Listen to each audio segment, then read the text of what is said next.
Hey guys, welcome to No BS. We're gonna do about a 1 hour show. I was gonna have some people on, but Kat's got some bad weather in her area, and Frank is actually in the middle of travel right now, so he isn't able to pop on. And I got a couple other people that are still up in the mix. So here in the next couple of weeks, we're gonna have Kat Hobson, Lori Johnson, Frank Bennett, and a couple of my other old friends, and we're going to gather them all together in here. We're going to have a nice long conversation from God to paranormal, all the way to religion and politics and whatever the hell we want to talk about, to be honest with you. A lot of these names you guys are going to recognize or see. They've been on one or two TV shows here and there. They've got their own TV shows. I've been working on trying to get Mr. Kenna in here. Jack Kenna and I have been friends for 23 years. He's been on a lot of paranormal TV shows.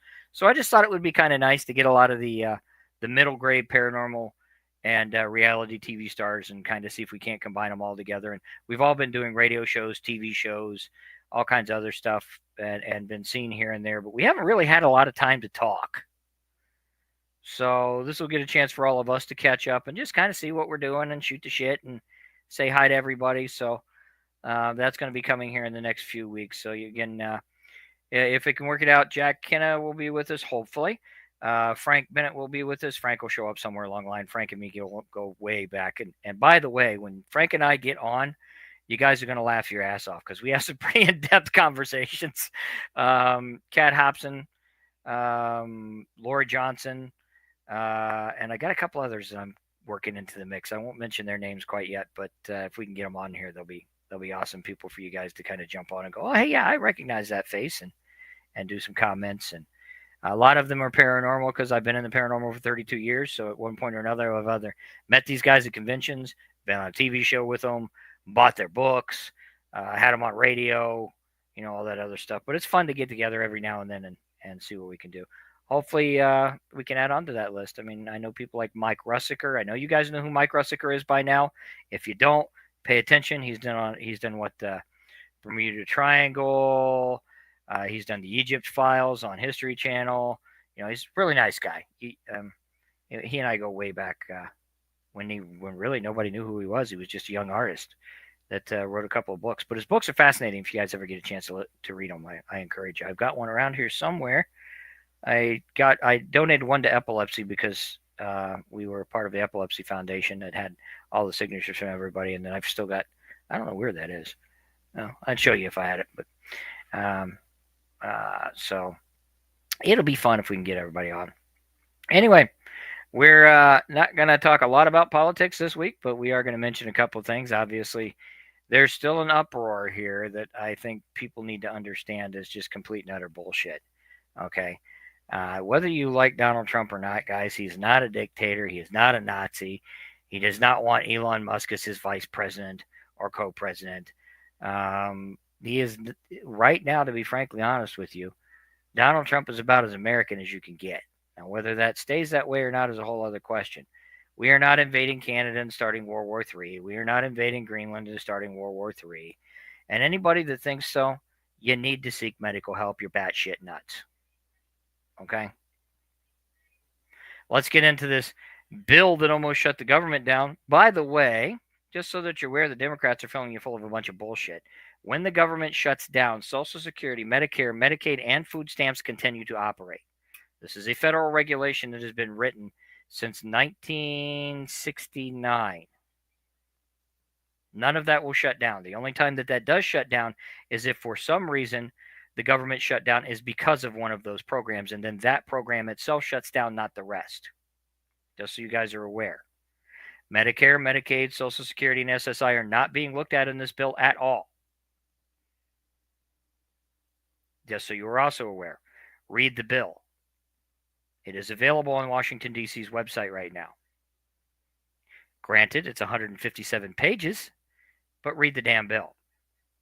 It has nothing to do with Medicare. It has nothing to do with Medicaid. It has nothing to do with Social Security. It has nothing to do with SSI.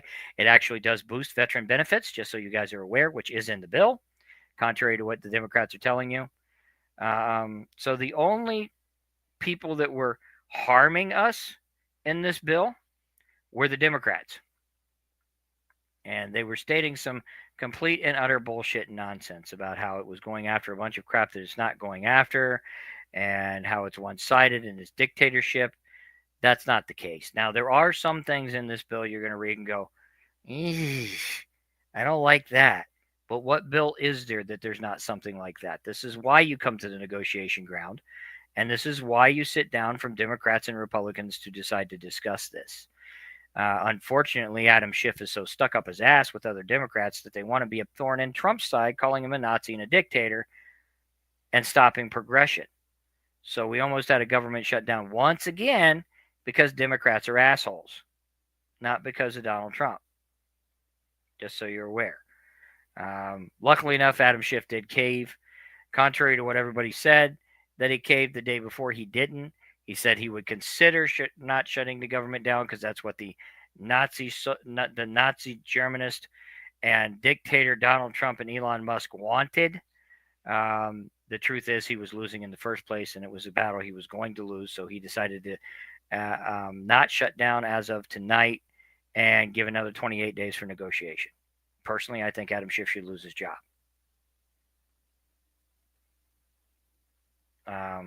But I guess that's not up to me. I'm probably not the only American that's thinking that at this point.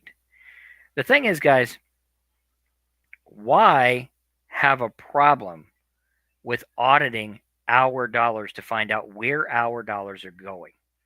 Even if media is giving you false information and bullshit truths about where that money's going, and it's not the whole story, they're just giving you half of it. And they are only giving you half the story, just so you guys are aware.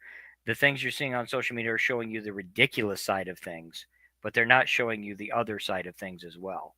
So you're going, oh my God, $1.3 billion on transgender this. Yeah, but there was also $2 billion over here that the Democrats approved that was going to this. And it was a legitimate reason. So they're not showing you everything, but they are showing you how ridiculous this is getting in that process. And I don't understand why anybody would have a problem with that. When you're talking about attorneys and attorneys' families that are gaining money off of a trial that has nothing to do with the government, off of government funds, there's a problem there. Things along these lines you should pay attention to in close detail. Because, honestly, every department needs to be audited. I mean, if you ever own a small business, you expect to get audited every year. Hi, Bill. How you doing? If you're a corporation, every now and then the corporation gets audited by the corporation and gets audited by the IRS and the government.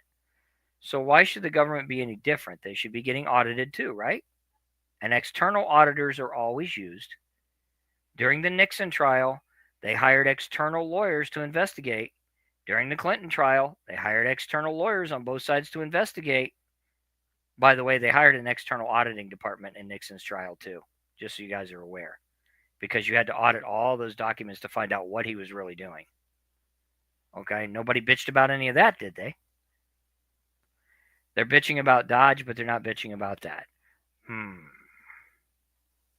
And you guys are acting like Dodge and Elon and everybody are Nazis and criminals and all this other stuff and evil dictators, and they're going to start World War III. Have you guys ever paid attention to history? I'm not even going to get into how ridiculous you sound.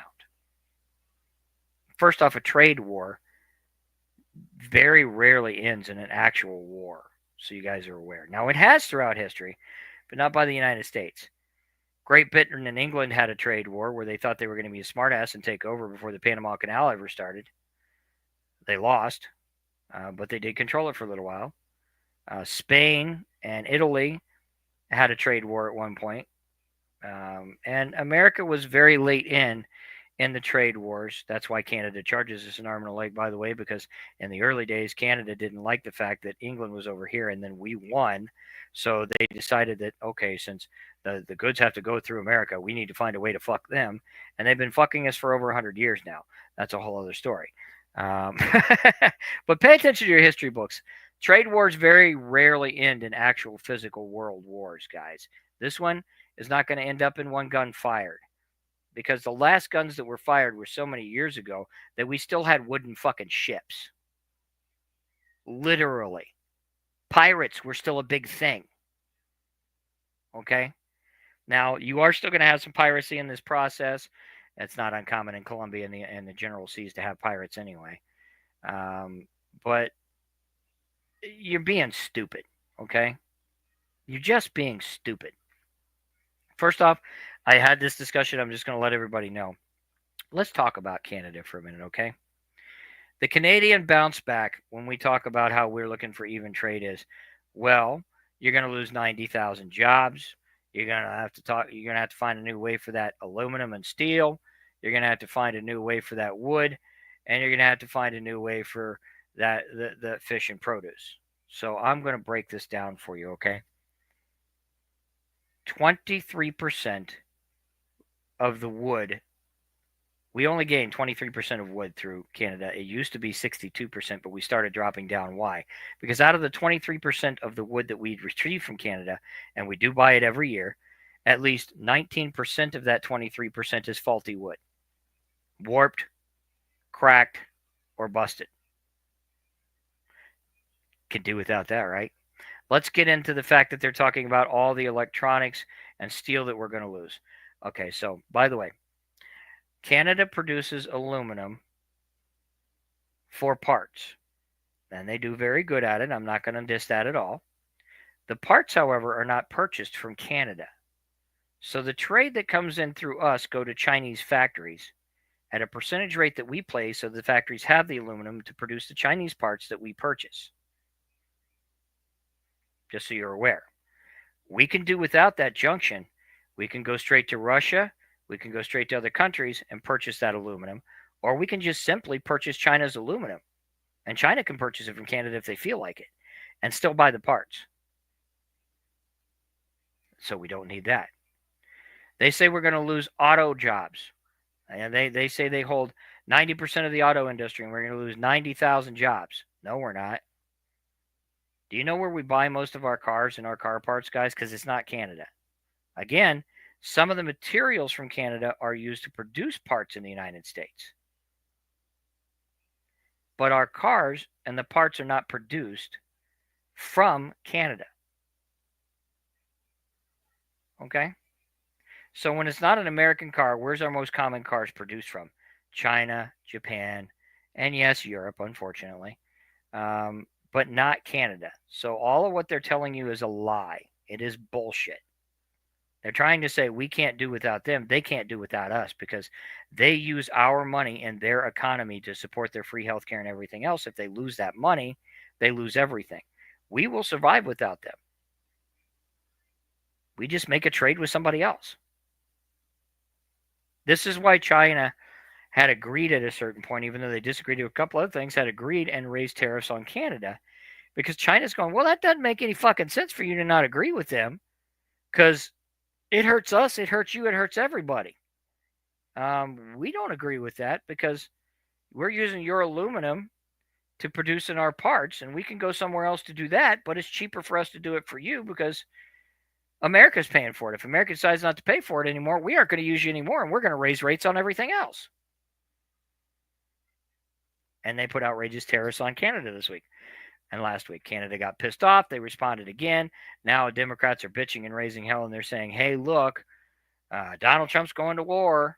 Well, no, he's not. He hasn't threatened to hurt anybody. Now, let's talk about Greenland real quick. Greenland has some natural resources in abundance, including fish, just like Canada.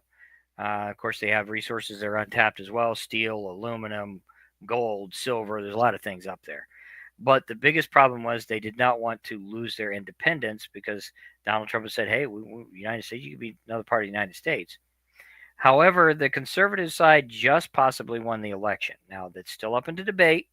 They're still doing number counts. So are we actually going to have Greenland join us? The answer is the Greenland people at about 87% do not want to be a non-independent country. So they don't want to join the United States. But they are open to trade agreements because right now their fishing trade is hurting from the high taxation to the point to where the local fishermen they just can't cope. They can't keep up. They were just talking about this in their debates. Hey, how can we produce more fish at a lower tax? Because this is ridiculous. You're charging me a sea tax. You're charging me this tax. You're charging me that tax, blah, blah, blah, blah, blah. We can remove all of that.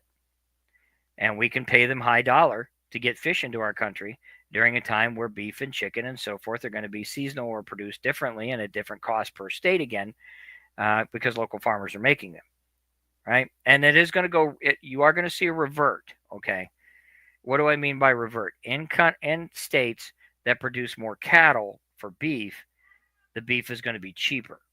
In states that produce more chicken, the chicken is going to be cheaper, right? So, as an example, here in Ohio, we produce a lot of chicken every year. We have dozens of chicken farms, and we produce a lot of corn. So, the chicken here, the poultry here, is going to be dirt cheap. You can buy it right now; it's dirt cheap, but there's a whole other story behind that. You're going to be able to buy it from $1.29 a pound, all the way up to no more than $3 a pound, and you're going to get full chicken breast for dirt cheap. You're going to get like 6 or 7 chicken breasts for $3 or $4 here soon. Once we meet the demand.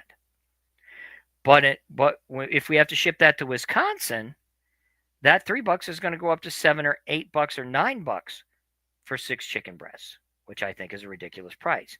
Vice versa. Go to Wisconsin, and when I was in Wisconsin almost 10 years ago, this is the way it was. Go to Wisconsin and buy steak. Guys, I could buy thick pieces of sirloin, 6 packs of sirloin for $4.97. 6 packs of sirloin steaks. 3 ribeyes cost me less than $8 in Wisconsin 10 years ago. Drive up here to the state of Ohio. Brother. 3 sirloins were $14.95 a pop or above, and 1 ribeye started right around that price. You know why? Because the beef had to travel through 18 hours of travel before it even hit the shelves. So you're going to have a lot of that. And just expect it, right? So here's what my dad did a long time ago.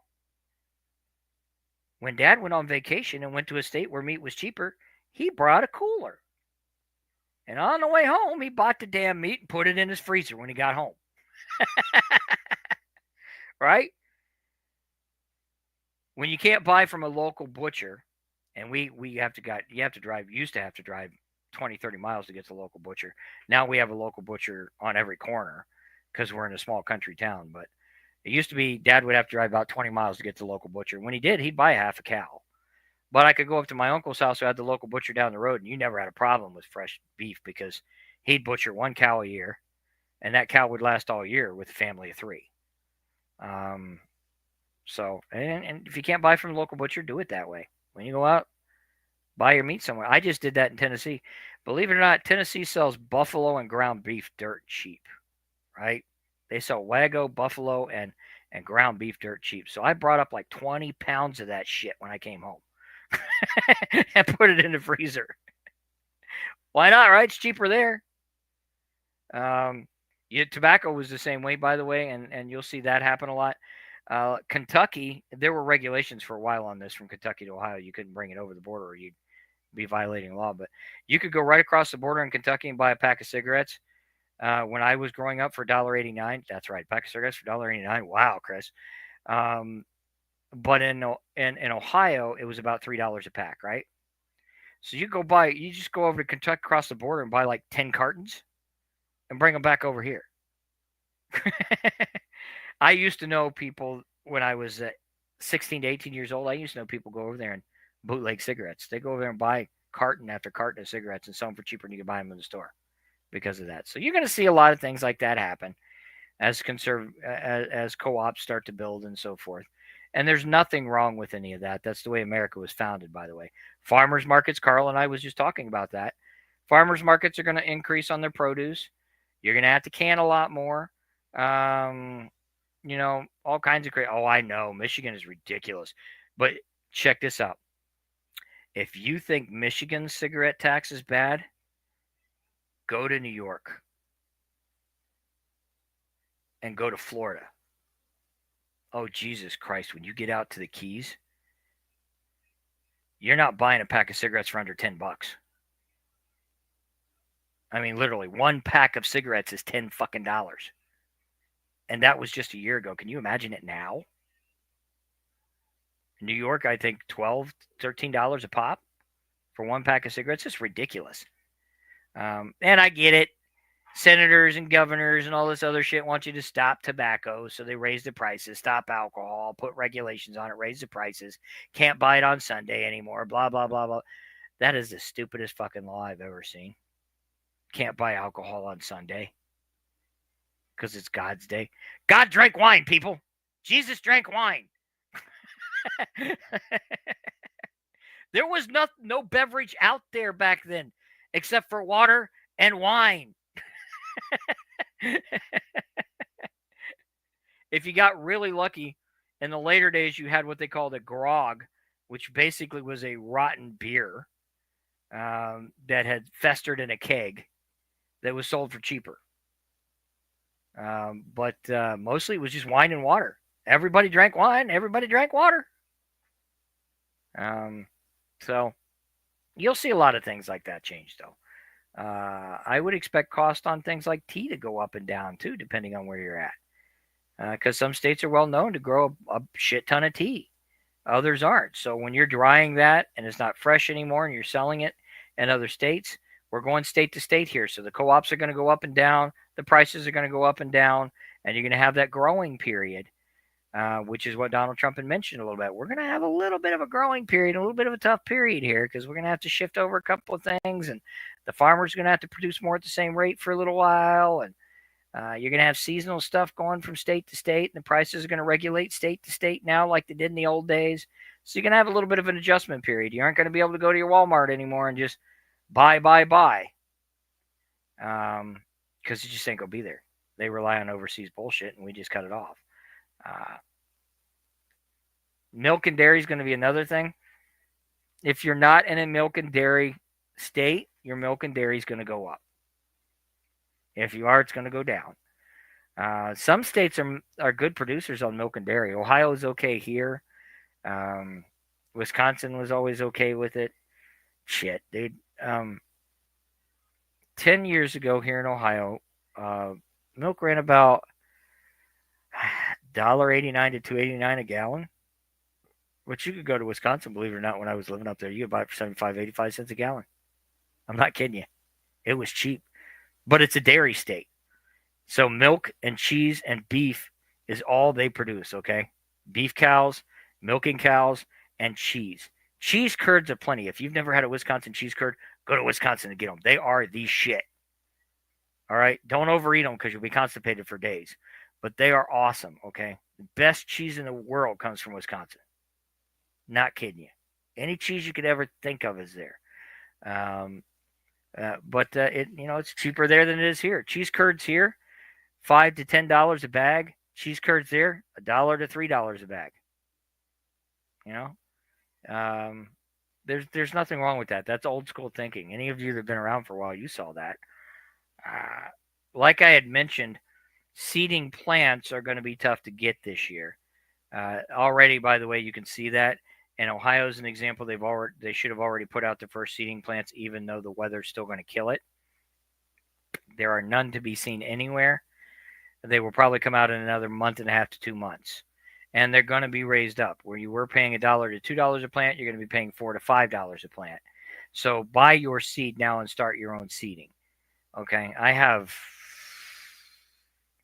think I got 12 packs in here and another 23 packs out there. It's going to take a little bit longer to grow. Make sure you have your 16 to 18 weeks of gestation periods.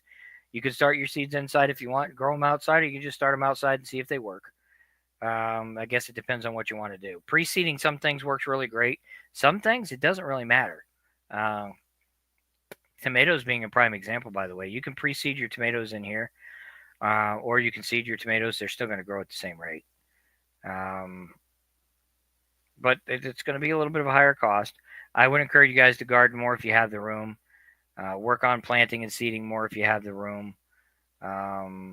Maybe even do your own inside garden this year if you can. Because all of that stuff is going to matter. And it's very important for you to do. I will give you some tips and techniques as I build mine. So not this month, but next month, you're going to see some of the products that I buy. We might do some of those live. I'll probably pre-record a few of those and put them up here.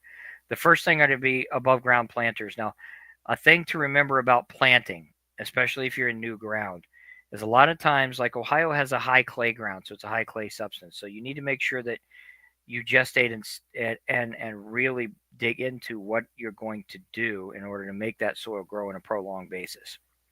So if you can't till the ground totally, you want to make sure to take about 1.5 inches off the ground itself and break into it.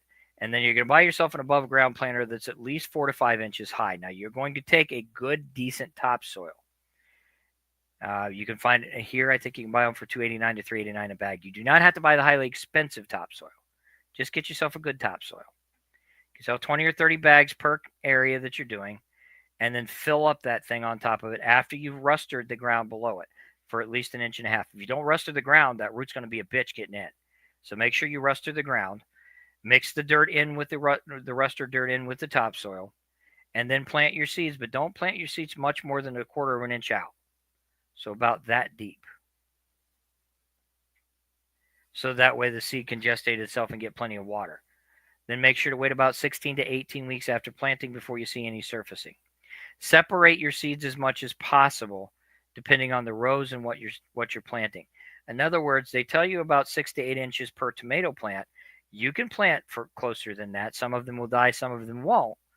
But if you're going to plant, when you separate them all individually. So all your tomato plants go over here, all of your green beans go over here, all of your corn goes over here, and give that plenty of space depending on each individual crop or plant. Corn is about 5 to 6 inches a row. Drop 2 seeds in. Green beans, 4 to 5 inches, give or take. I do string green beans, so I do the old-fashioned green beans that have to grow up the poles. So I do pole beans, so I put up nice big racks for them to grow all the way up and wind around. I just think it's cool. And strawberries are key with this, by the way. If you're growing any berry plants like strawberries, don't plant them too close together. Give them at least 2 to 3 feet apiece, because when your strawberry plant begins to grow, what it's going to do is it grows like a root. So it's going to spout out, and then it's going to jump, and it's going to drop another strawberry plant. Then that strawberry plant is going to spout out and jump, and it's going to drop another strawberry plant. And it's going to infest the area around it. You only need about 4 strawberry plants and 1 to take off.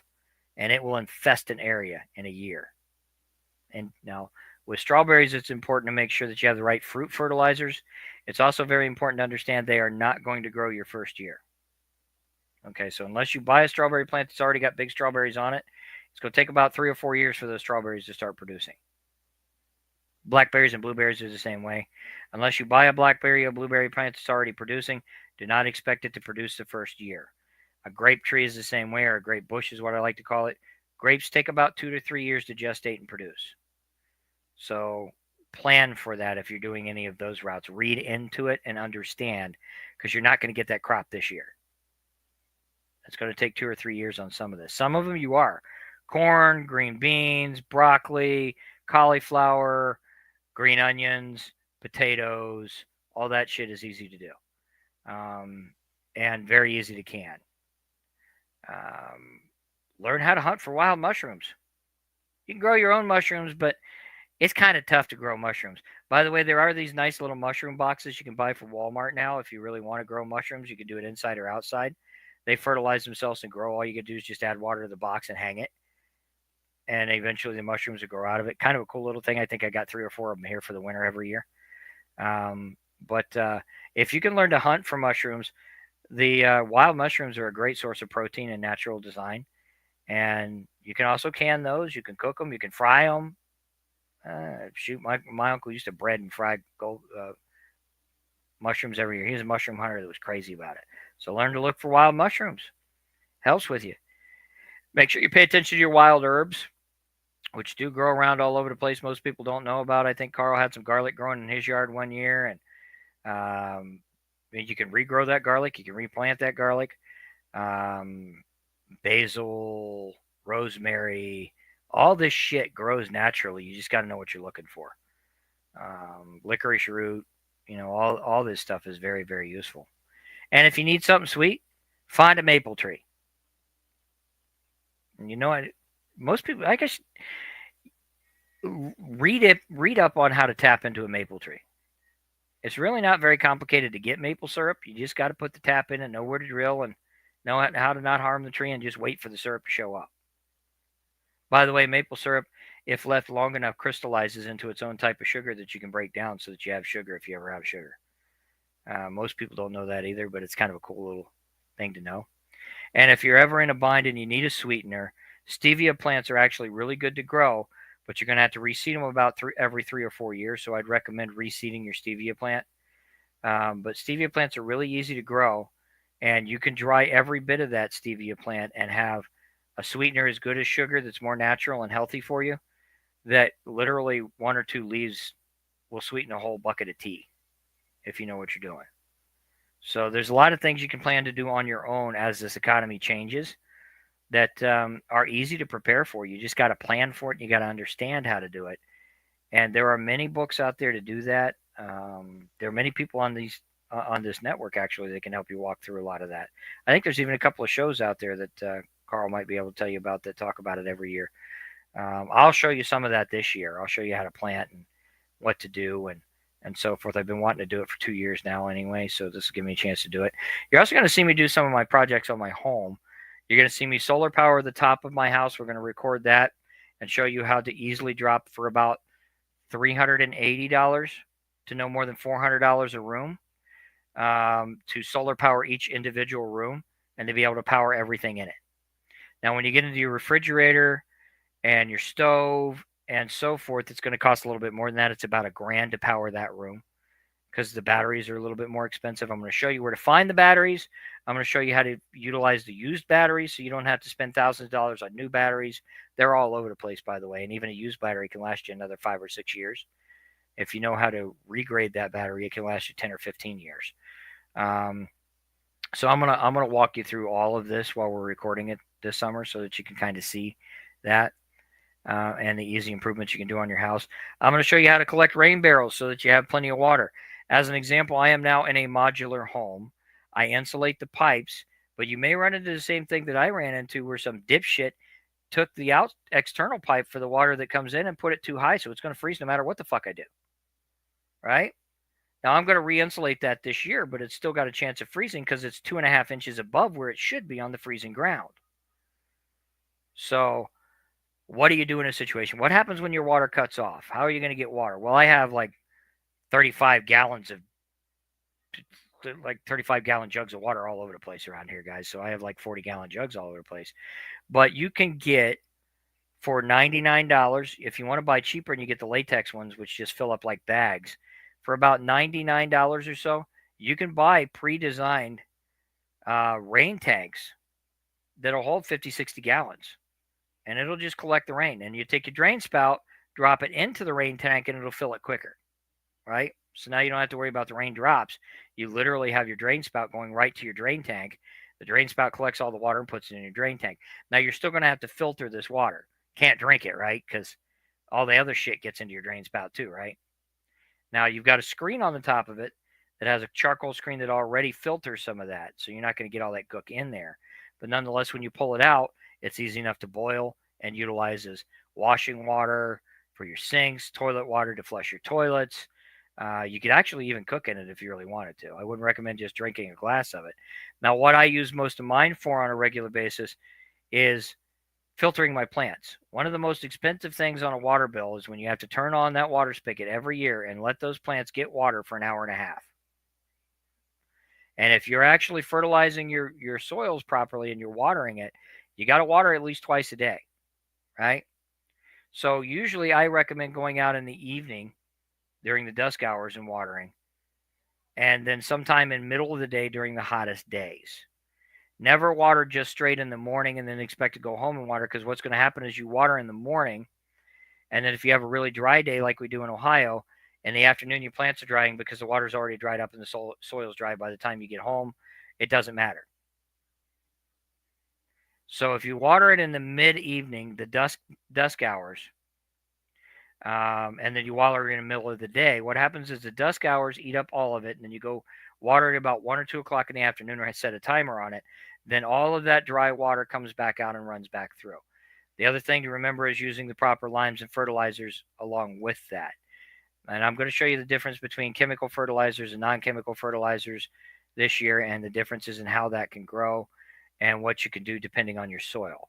Now, we're going to be concentrating on clay soil this year because that's what we have here in Ohio, which is the hardest soil to grow in, by the way, so that you can see the progression of the plants and what to do there, and of course the solar power and so forth. Because one of the things you're going to realize this year is your electric bill is going to shoot through the fucking roof this first year, if it hasn't already. Okay, even though Donald Trump's solely concentrating on energy prices, depending on what region you're in, you're still going to run into major problems, right? Because the electric companies and the energy companies are going to try to find a way around this. As an example, they charged me for a broken grid. They charged all of us for a broken grid because they were told that they had to lower their rate. But they didn't have to lower that grid. They could still charge us according to federal law. So I spent $349 for a broken grid that I don't even control,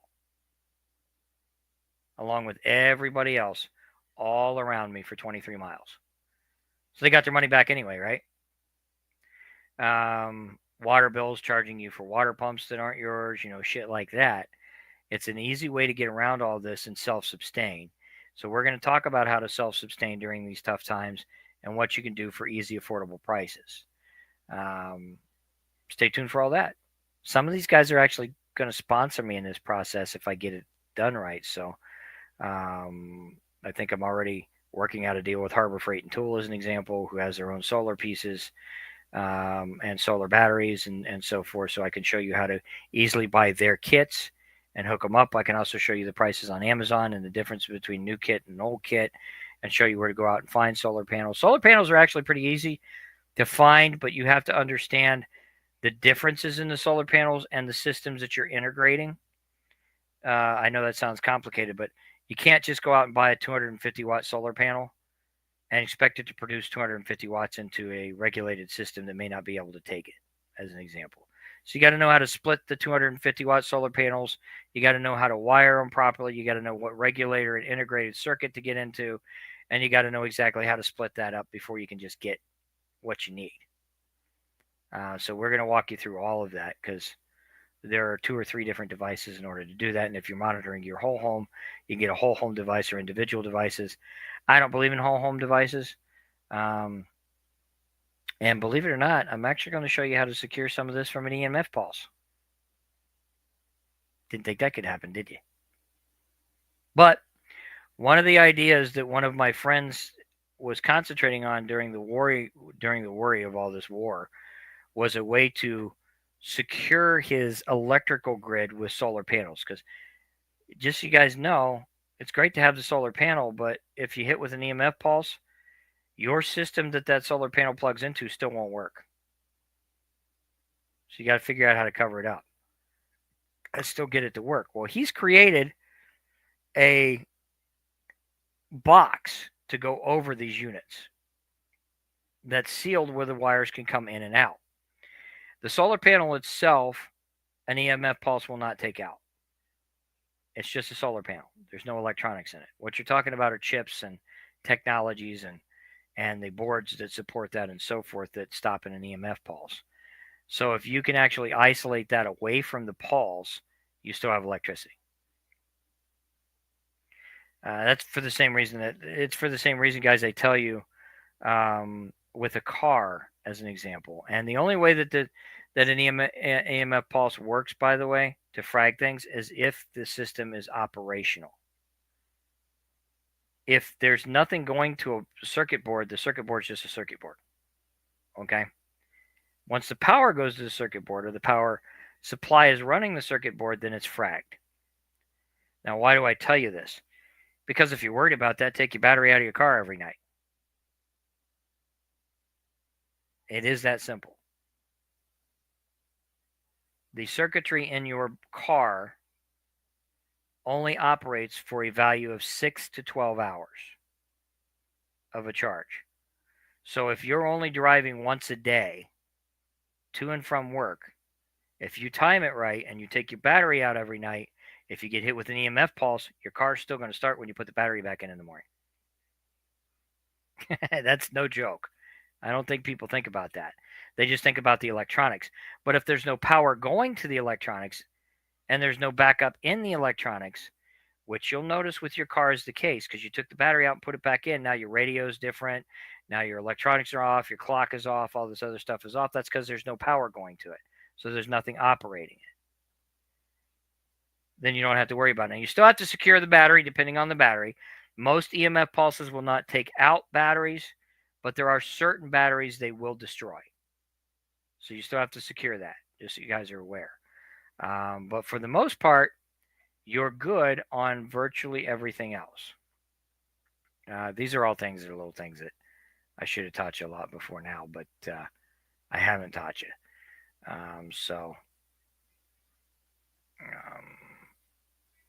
I'm trying to think of other things that I'm going to cover in all this, but I had some questions come up this week, so I'm going to address a couple of these questions so that people are aware of the reality of what surfaces around you. So one of the most recent questions that we were going to talk about tonight, but unfortunately I couldn't get people in, are the drones that you saw earlier this year. Now, I addressed this on Cat Hobson's show a little bit. I'm going to address this here. First off, these drones had nothing to do with UFOs, just so you guys are aware. I know the UFO community wants to get in an uproar, and they're worried about all this, and they want to know what these drones are. But I'm going to tell you, even though I can't disclose this, even though I can't disclose what it's about, these drones had nothing to do with UFOs. Okay? Now, I can tell you the same thing the U.S. government told you. These drones were not harmful to you. They were not meant to harm from you. They were not dangerous at all. And they were actually there for your safety. I can tell you all of that. So just drop the drone crap, guys. All right. I had another question come up on what do you think is going to be disclosed in this UFO and paranormal situation that Donald Trump has decided he's going to release? Are we going to have any information? I'm going to tell you, yes, you are, but it's not going to be the information you're looking for. Okay. So here's what we know. This is what you're going to find out, and I'll just tell you what we know. I'm not going to get in trouble for any of this, so it doesn't matter. We do know that we are not alone. We have no fucking idea how we know that. So we know we're not alone. We know and have brief pieces of evidence that signify the proof and possibility that we're not alone, and we do know that there is life on other planets. Now, we cannot signify that that is intelligent life at this point. We have not communicated with intelligent life. We have not spoken to one alien. I know it's going to piss off the UFO community. It is what it is, but that's what you're going to find out. There are no secret pacts. There is no horse crap. There is no alliance of national blah, blah, blahs. We don't know any of that. The government has no freaking idea at all, other than what I've told you. We do know intelligent life is out there. We cannot explain what we have seen in some instances with this, both with external cameras that we have spotted and satellites we've sent all the way out to Jupiter, Mars, and other places. We've seen some things we can't explain. That signifies something intelligent is out there, yes. We cannot tell you what. We have found intelligent life forms on Mars. We have found intelligent life forms as far out as Jupiter that we have collected from outer space. Life forms. Okay. We are not talking about people like you and me flying around or driving cars. We are talking about the existence of biological life that seems to be semi-intelligent. Okay? This comes from testing the water and seeing small life forms that move around, to physically picking up viral life forms that we have found on meteorites in outer space and surrounding areas that seem to be semi-intelligent. They have purpose and design. So you're going to find out we know all of this. You're also going to find out that we have witnessed some incidences here in the skies that we cannot explain, that will be openly admitted. Now, you are going to find a couple of curious things that they are going to release that will bat your eye. So I want you to pay attention to some of the old common theories, including the Black Knight theory and so forth, because there's more information there you're going to see.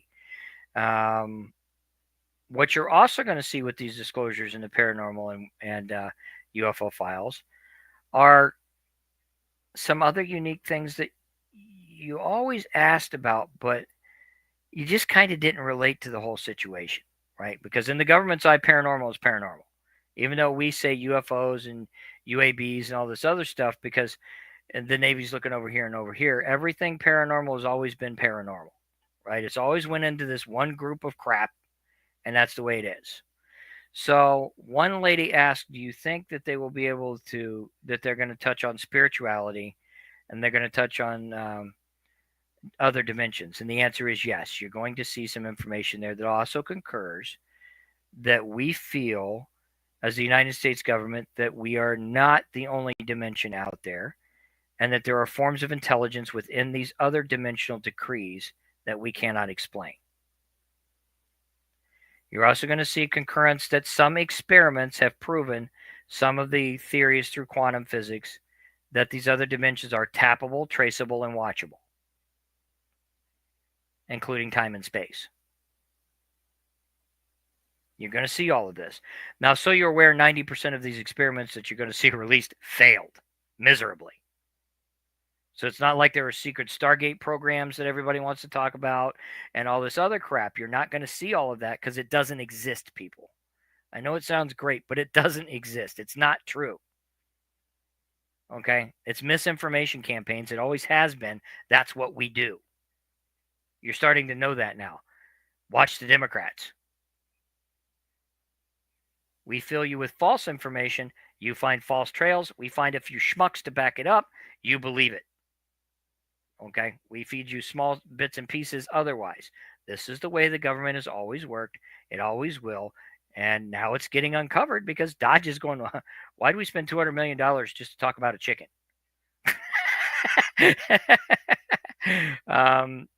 Wait until he gets into the history of breaking down how the Navy and the DOD and the CIA have wasted billions of dollars on misinformation campaigns just to screw with your mind when it comes to UFOs, aliens, and the paranormal. Just wait, because it's coming. You're going to see how they took people and put them in jobs that they knew were crazy and fed them false information just to create and paid for their books. Published billion-dollar books, some of the biggest names in the paranormal, that we actually paid to give you bullshit information. You're going to see it come out somewhere along the line if all this comes out, because it's true. Anyway, you are going to find out, however, that we have confirmed there are dimensional barriers. Time and space is tappable and traceable. You're probably going to realize that we've actually witnessed this. Not traveled, but witnessed this. And you're going to find some of these projects that if you dig really deep, all of a sudden you start finding, okay? The Mirror Project, Blue 77, a half a dozen other hidden projects that most people don't get to, that you all of a sudden you dig into this and you can dig into it, but the public records are just way out there, other than you find a couple of orders where somebody ordered coffee.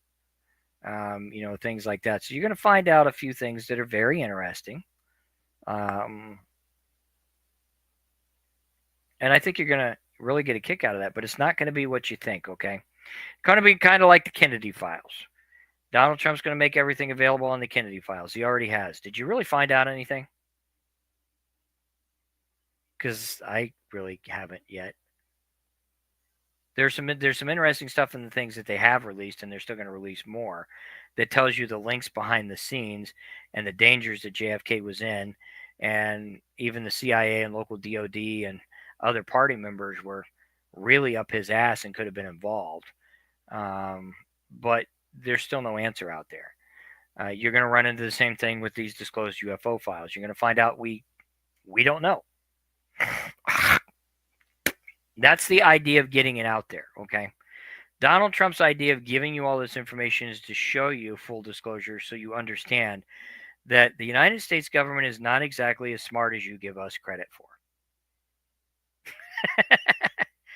To be frankly honest, after 25 years of spending time with a lot of the United States government, I can tell you most of them are idiots. Okay, no offense against them. There's also a bunch of brave soldiers work their butt off. But when you're talking about the paperwork trails and the investigations and all this other stuff, sometimes we're just morons. You give us way too much credit. Okay. As an example, did you ever think Area 51 actually was just Area 51? I mean, we do have to test airplanes, we do have to test prototypes, and we have to have somewhere to do that, right? And isn't it plausible when you're doing that that the other governments may very well want to pay some attention to that? And then you have an international incident you have to cover up and call a UFO.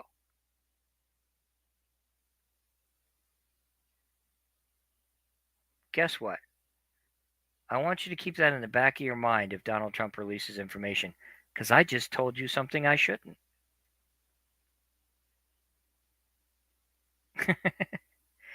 So these are the things you got to pay attention to, okay? Because misinformation has been used for over 70 years now. It started in the UFO industry with the United States Navy and several other places. It got ranged into CIA, FBI, several other places. And then we use things like UNICED and so forth to cover up tracks for a lot of different operations. We've talked about that before. And your disclosures on all this is actually going to show some of this as well. So that you're aware. Now, when you get through these hidden cracks, you are going to find a few things that are going to open up real doors, and you should keep looking at that because the paranormal is real, and there are incidents that were investigated that cannot be explained, and they are also going to admit that. And there are occurrences that you will see that we just can't explain it. We have no idea.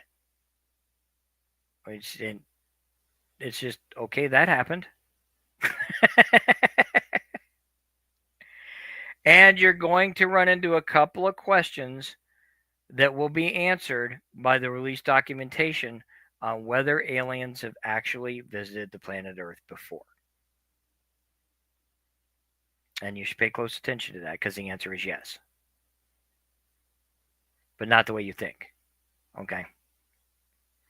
In fact, don't be surprised if you find out that we have discovered the possibility that aliens have visited us before because we found relics that prove that they've been here before. But we've never actually spoken to one alien itself. In other words, we have found proof that civilizations other than us have lived here in the past. But we have no idea anything about those civilizations. As Carl's meowing in the background, if you can hear him. My cat's very loud. So these are all things that you should expect. Because full disclosure of everything means you're going to see all of our screw ups. You're also going to see how dumb we are. Every now and then you'll see how smart we are. And that's what you need to know. Because it's important to understand the United States is one of the greatest nations in the world. But we are also not as secretively secure as you want to believe. In fact, sometimes we're just plain idiots fighting amongst ourselves to try to keep the power that we have from one department to another by hiding it from the other department.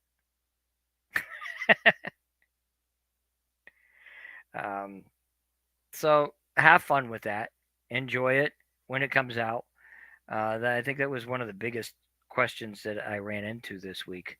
I got a couple others here. I'd have to look, though. Give me 1 second.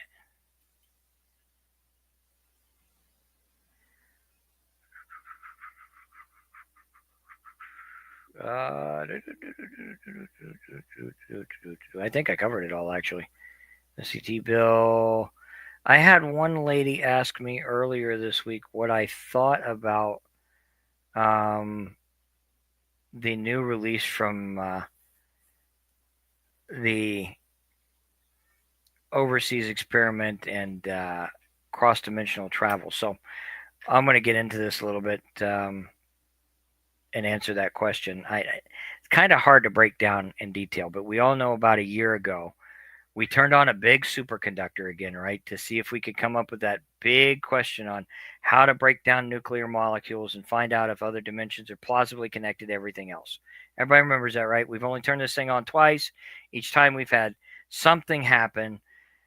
During that process, about a week and a half after that, there was a release from the Swedish government and several other governments that said some unusual occurrences happened during turning on the process. And they stopped after shutting the conductor off. And they were determining on whether to turn the conductor on again in the next 5 to 10 years before seeing whether this was a cause. So, what was this situation? Employees, while this was being operated, started to say that they were seeing people walk through walls and walk through doorways that weren't there. They were hearing voices in other languages they couldn't explain.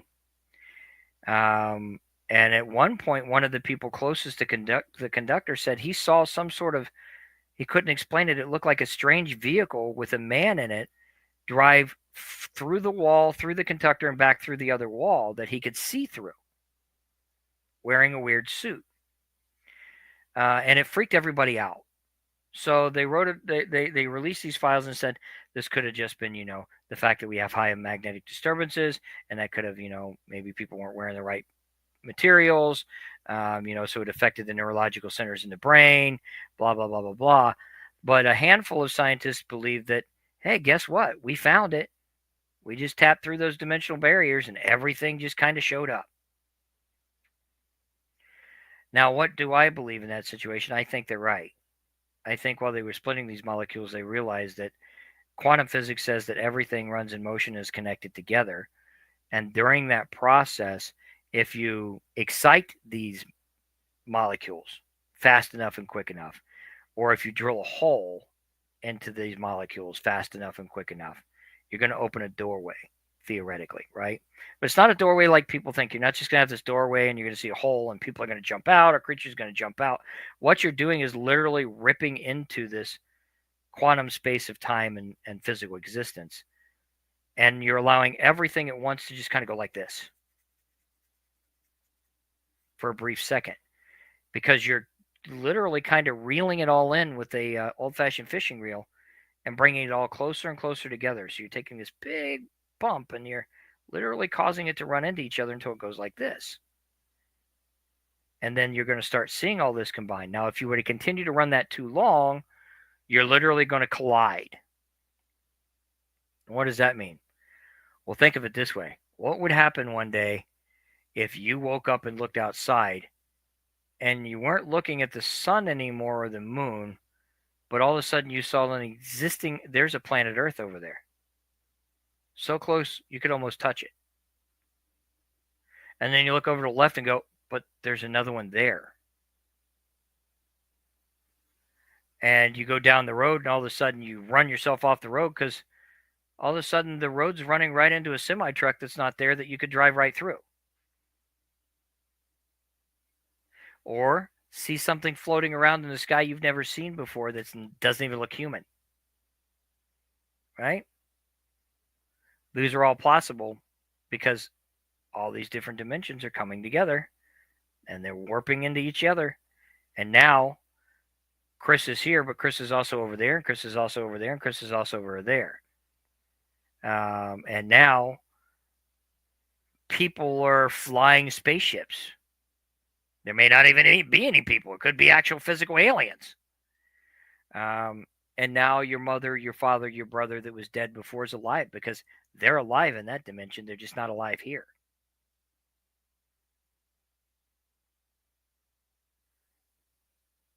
So I think, yeah, they actually did tear into time and space a little bit.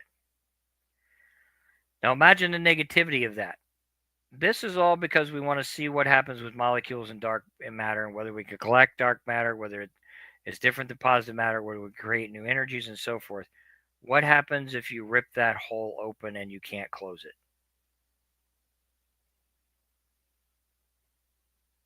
That could be pretty dangerous too. Think of it this way. We believe in angels and we believe in hell, right? as Christians? What happened if I could rip that doorway open tomorrow? What if I pressed a button and the doorway to hell just opened? And what if everything you read was true? That would not be very pretty, would it? What would happen if God and angels exist and I rip that hole open without asking? Do you think the angels would be as forgiving then? Or would damnation come down on earth for sticking your nose in where it doesn't belong? So there are dangers to this too, but science doesn't think about dangers. I mentioned that about 3 or 4 weeks ago when we started talking about the experimentation to see if they could literally change a man into a woman, and they were experimenting on animals with transgenders to see if they could literally change genders at birth and so forth. And everybody's like, why would you spend millions of dollars on that? Because that's wrong. Scientists don't think about right and wrong. They just think about what they can do and whether it'll succeed. This is why we created the atomic bomb. This is why we created the nuclear bomb. This is eventually why we will create a bomb that could destroy a whole planet or a black hole device. Because we don't think about it. We just do it. We don't think about the consequences afterwards. Sometimes science has great consequences. We're coming really close to curing diseases we never have even thought about curing before. Sometimes scientists can have negative approaches, which is another thing you're going to find by these non-disclosures, by the way.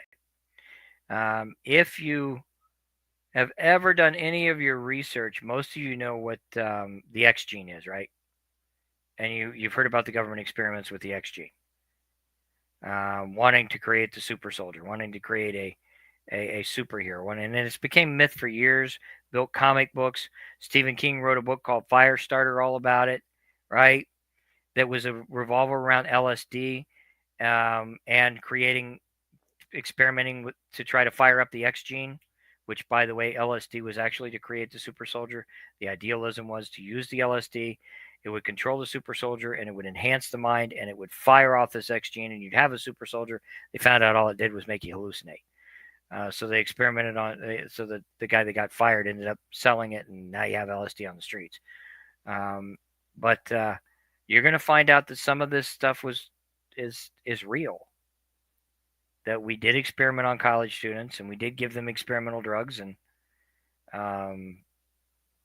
we did experiment to try to create super soldiers. I mean, if you could give somebody an injection and tomorrow they could manipulate fire in their hands or control somebody's mind, would that not be the coolest fucking thing in the world? It'd also be scary, wouldn't it? But you're going to find out the United States government, Russia, and several other countries did do that at one point. If they're fully disclosing things. You can find some of this already, that the questions are already there. You just need the yes or no, right? It's like UFOs. All you want to hear is yes or no. If they say no, you're never going to believe them. If they say yes, you're going to go, ha, I told you so. What you're going to get is probably a fucked if I know. But they're going to admit that things are out there and they're going to admit the mistakes they made and the things that they did. And they should. Right? The only way you're going to believe in your country is to also understand that we're not perfect. And there's nothing wrong with that. You should be a patriot. You should believe in your country. And you should understand that those mistakes were rectified and they're not there anymore. And then we can grow. And that's what this is all about. We have to rebuild as a nation and grow. Right now we're separated. How many liberals do you hate every day that are frustrating you? How many liberals hate us every day because we're frustrating them? Right now we need to heal and we need to grow. And in order to do that, we need to hear it all. We just need to we need to know the whole truth. Just get it all out there. Get all the bullshit out of the way and let's start over. And we're doing that. And we're doing it really well. I think it's very important to do so. I'm going to go to the commercials here because I think we ran about an hour. Then we'll come back and we'll close out for the weekend. And then hopefully we'll have that big discussion next week, I think is when we were shooting on it anyway. So hopefully we'll have everybody come in and we'll have a blast.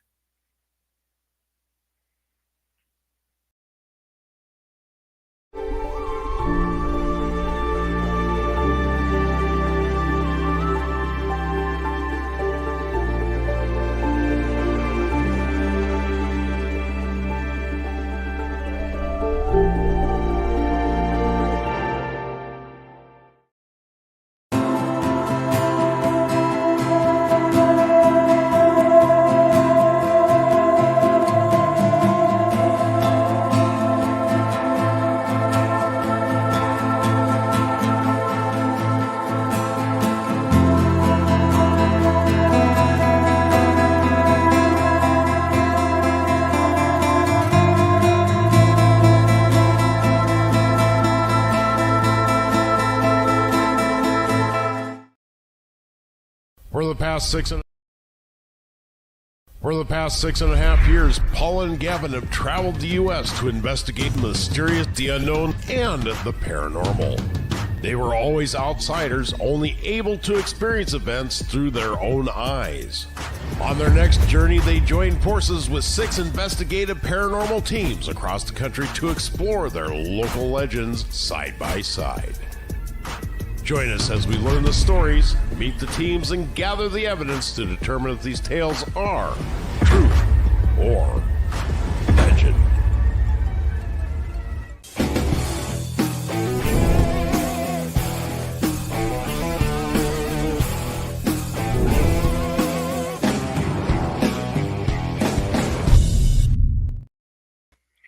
Awesome sauce, huh?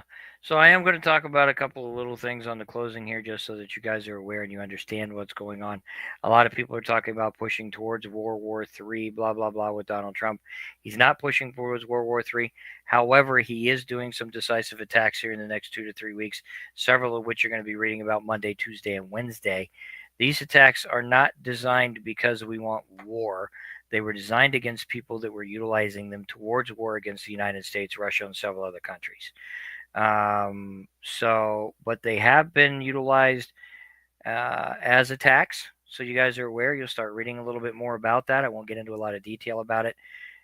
Specifically oriented around missile production, nuclear production, and attack facilities that were off of several Gulfs that were planning on physical attacks against the United States and against Russia and several other areas. Okay, so this wasn't expected, but he hit dozens of targets in the past 2.5 weeks.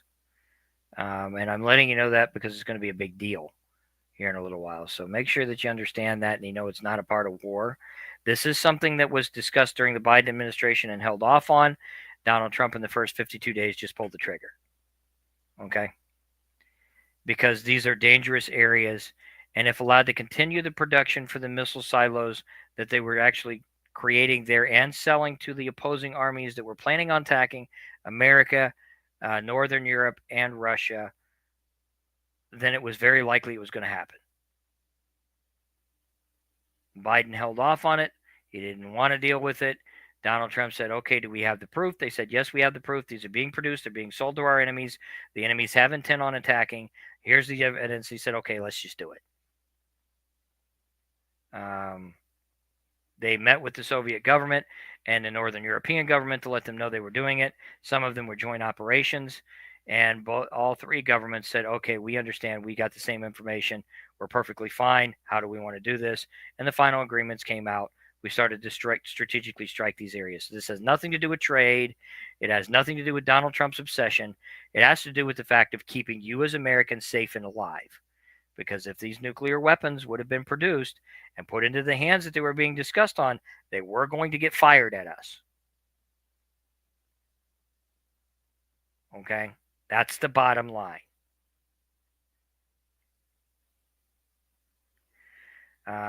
Us and other countries. It wasn't just us. Some of these were aimed at other countries. Nonetheless, attacking those countries with the peace treaties that we have means that we should enact too because we were next.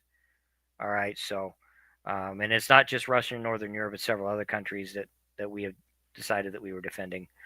Nonetheless, it's not what you think. So I wanted to make sure we covered that with you because you're going to start seeing that. You're also going to start seeing some investigations a little bit deeper into the national airlines because of certain situations that are happening right now. I was just discussing this with Carl, and I'm going to say the same thing to you. Isn't it very ironic you did not hear about, see, or even question a plane crash or a plane explosion or a helicopter crash or an air traffic accident until Dodge started to investigate the billions of dollars going to the air traffic industry, yet not advancing any of the equipments involved?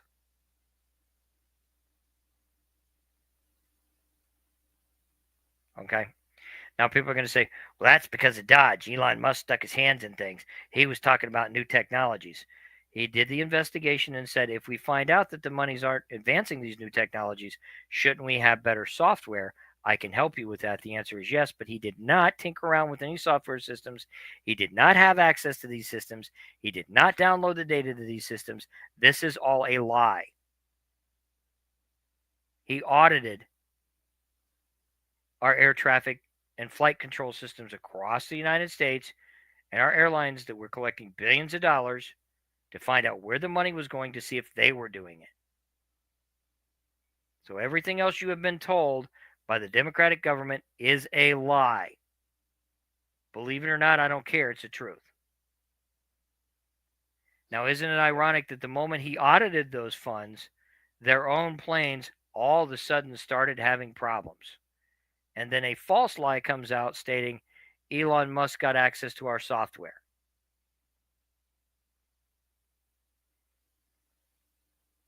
Let's just be upfront here, guys. They're blowing up their own fucking planes. Okay? Now, that's just a theory. And is it an out there theory? Is it going down the rabbit hole? Sure, why not? I don't care. I'm not going to dig deep into it, and I don't care if they are or not. That's between them and them. But it's pretty ironic that all this stuff just starts surfacing all of a sudden when we find out that billions of dollars may have been misspent, and blame starts going somewhere else to a man that has nothing to do with it and has no access to it. That you're being told has access to all those flight systems so that he can personally do software upgrades that he has never once set. So I think you need to start thinking about some of this stuff because I think the Democrats are fighting back as hard as they can, and I think they're pulling some dirty shit to do it because otherwise you got a revolutionary war on your hands. And if they have to do that, they're going to blame that on Donald Trump too. Donald Trump wants a revolutionary war. Donald Trump wants World War III. I'll bet you if you look at who picks up the first gun, it isn't anybody that's Donald Trump oriented.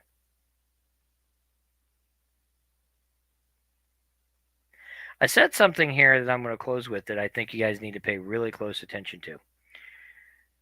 In the rules of Marxism, the very first few rules will tell you when a word, statement, or idealism is against your belief system, steal it,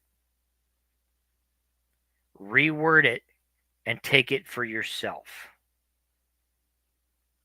Then they can't defend it anymore and they look like the bad guys. And in return, make them out to be the bad guys. The first time you saw this, I told you a year and a half ago to pay attention to. Now all of a sudden it's starting to click and you're going, oh yeah. You remember the word wake up? Wake up, America. Everybody needs to wake up. Everybody needs to be awake.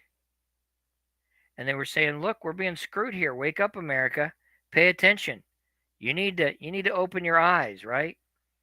And then all of a sudden, wake up became woke, and woke became woke up, and then all of a sudden, woke became controlled by the liberals, and now woke wasn't a bad thing, and now the conservatives are making fun of everybody that's woke, right?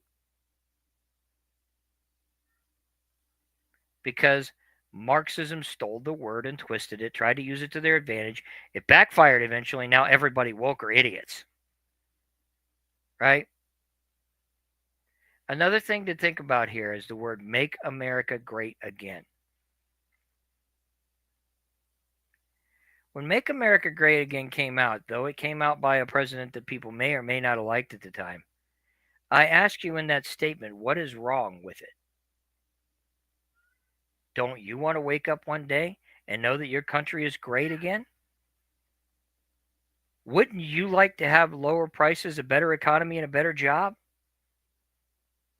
Wouldn't you like more freedoms of knowing where your money's going? Wouldn't you love to be the leader of industry and art and finance and religion and everything like we used to be and be proud of that?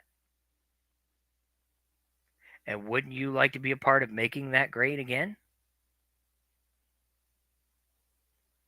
There's nothing wrong with those words, even when you put MAGA on them. But ironically, if you pay close attention to the history that's revolved around this Make America Great Again, the Democrats took control of it in a Marxist style. Then they created an organization called MAGA. Donald Trump didn't create MAGA. Look at your history. Then they used the word MAGA and added terrorist. And now MAGA supporters are their biggest excuse in the world. Everybody that is a patriot is a MAGA supporter, and they're a terrorist. And they reworded the words Make America Great Again to sound evil. When that didn't work and people like me separated and said, well, you can call me MAGA all day long, but I'm a patriot, they tried to make patriots out to be evil people. That's hard to do because patriotism goes back to birth.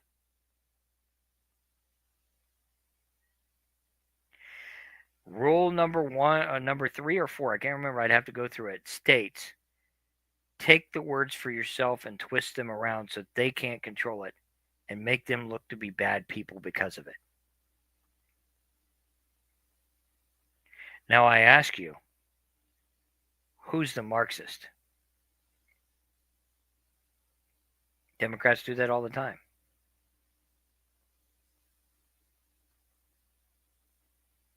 They utilize words, both good and bad, and they program you to thinking their way by doing it this way.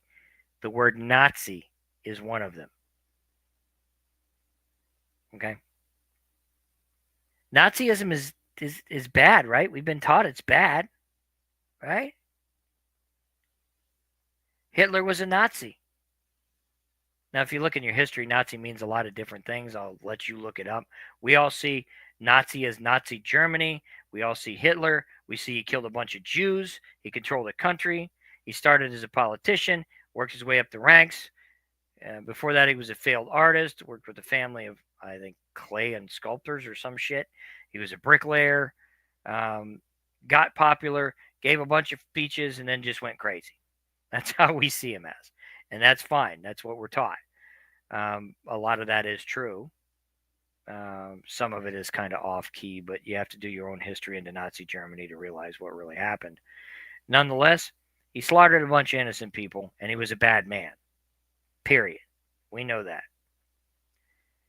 So using that word to call Donald Trump a Nazi, Elon Musk a Nazi, and everybody else a Nazi makes, if you keep repeating it, makes Donald Trump a bad man if you listen, right? Because they don't have any other words anymore that they can use. So they use the word Nazi, dictator. But have you really seen any Nazi moves out of Donald Trump or Elon Musk?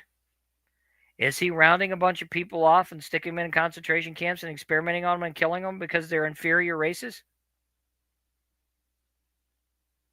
Is he dominating and taking over countries just because he can and moving his troops in to do whatever they want?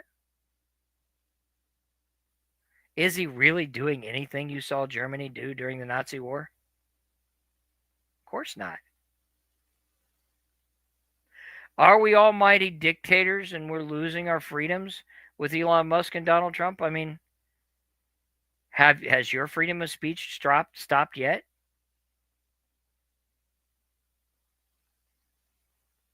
Has your one-sided press disappeared? Because mine has. There's still channels trying it, but how many times you can flip on the TV now and you don't see all the bullshit anymore? Did you not just go through 4 years of being told a bunch of bullshit and lies that you knew were bullshit and lies? About the economy going down, the government doing great, the oil prices soaring and the gas going down, the food going down, and also being told in that process, now you have to accept every immigrant and you don't have a choice no matter, or you're a fascist and you're a Nazi and you're evil and we're going to tell on you and we're going to beat you down and we're going to find you and you don't have a voice anymore and your voice being shut down on social media and the news channels making fun of you and presenting all this shit false. Did you not just go through 4 years of that crap and it is now almost gone? So is Elon Musk and Donald Trump actually the enemy? Are they rounding up all these liberal retards on Facebook and Twitter and social media making fun of them right now? Because we were getting rounded up. I can tell you that. I got threatened. I almost got arrested 6 times in 4 years. And not by the local police, by the FBI.